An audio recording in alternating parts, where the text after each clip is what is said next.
Рахмат Амантур, азыркы учурда президент Садыр Жапаров менен Эмомали Рахмондун эки тараптуу жолугушуусу уланууда.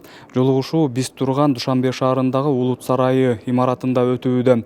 Тактап айта турган болсом, мамлекет башчыларынын тар чөйрөдөгү сүйлөшүүлөрү дагы деле уланууда. Жабык эшик артындагы сүйлөшүүлөрдүн башталганына 5 сааттан ашты. Ал эми бүгүн президенттин расмий иш сапары Душанбе шаарындагы Тажик мамлекетинин негиздөөчүсү Исмаили Самонинин эстелигине гүл чамбар коюу менен башталды. Эстелик Борбор калаанын Достук аянтына орнотулган. Тажикстандын улуттук биримдигинин мемориалдык комплекси 1999-жылы Самониттер мамлекетинин 1100 жылдыгына карата ачылган. Комплекс Тажик мамлекеттүүлүгүнүн символу болуп саналат.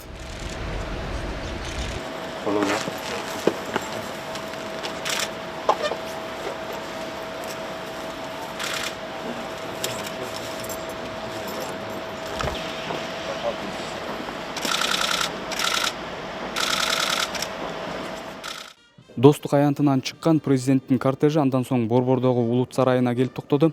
Президент Садыр Жапаровду бул жерде Тажикстандын президенти Эмомали Рахмон тосуп алды. Мамлекет башчылары учурашкан соң ардактуу Кароол ротасынын командири эки өлкөнүн лидерлерине рапорт берди.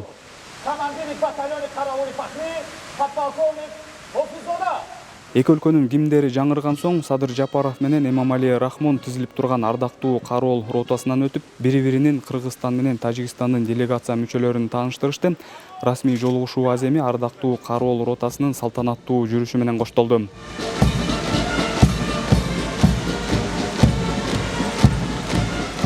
Андан соң президенттер эки тараптуу сүйлөшүүлөрдү мына ушул Улут сарайы имаратында улантышты. Эгер белгилеп айтып кете турган болсом, бул президенттердин Кыргыз-Тажик чек арасында орун алган куралдуу жаңжалдан кийинки биринчи жолку жолугушуусу.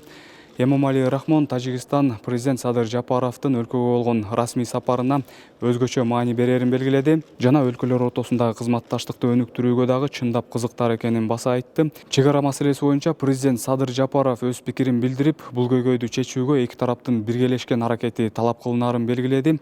Анда азыр президенттин тар чөйрөдө болгон жолугушуудагы сөзүнө орун берсек. Уважаемый Садыр Нургожаевич, приветствую вас в Таджикистане. Это наша первая встреча после вашего избрания президентом Кыргызской Республики. Желаю вам всяческих успехов на этом поприще. Мы придаем важное значение вашему официальному визиту в нашу страну.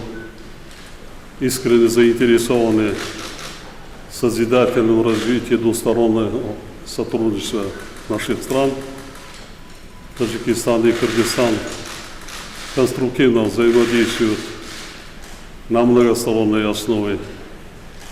Готовы обсудить с вами состояние и перспективы всего комплекса наших взаимоотношений. Еще раз добро пожаловать. Спасибо, Эмомали Шарипович.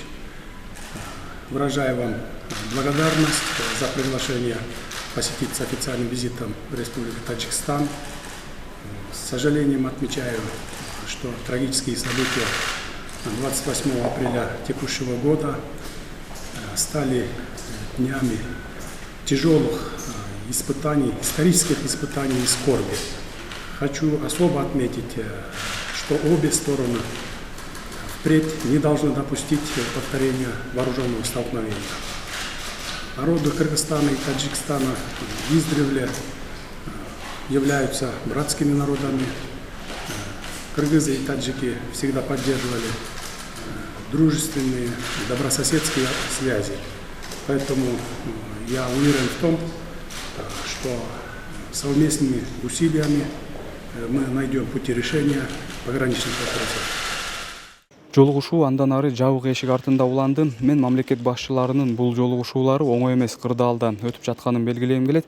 Анткени Садыр Жапаров менен Эмомали Рахмондун тар чөйрөдөгү көзмө-көз сүйлөшүүлөрү дээрлик 5 саатка созулду. Бул арада эки тараптан тең расмий делегациянын мүчөлөрү Атап айтсак, кыргыз тараптан тышкы иштер министри Руслан Казакбаев, УКМКнын төрагасынын орун басары, чек ара кызматынын директору Уларбек Шаршеев баштаган бир катар мамлекеттик мекеме жетекчилери улам бир бөлмөдө экинчи тарап менен чакан жыйындарды өткөрүп жатышты. Азыр кеңири курамдагы жыйындан кийин президент Садыр Жапаровдун расмий иш сапарынын жыйынтыгы боюнча бир катар документтерге кол коюлуп, андан кийин эки тараптуу сүйлөшүүлөрдүн жыйынтыгы боюнча мамлекет башчылары маалымат каражаттарына билдирүү жасайт деп күтүлүүдө. Ошону менен президент Садыр Жапаровдун Тажикстанга болгон 2 күндүк расмий иш сапары жыйынтыкталат. Ал эми бүгүнкү сүйлөшүүлөрдүн жыйынтыгы жана жалпы эле мамлекет башчысынын Тажикстанга болгон расмий иш сапарынын жыйынтыгы боюнча биз кечки чыгарылыштарда толугураак маалымат бермекчибиз. Амантур, сөз кайрадан сизде.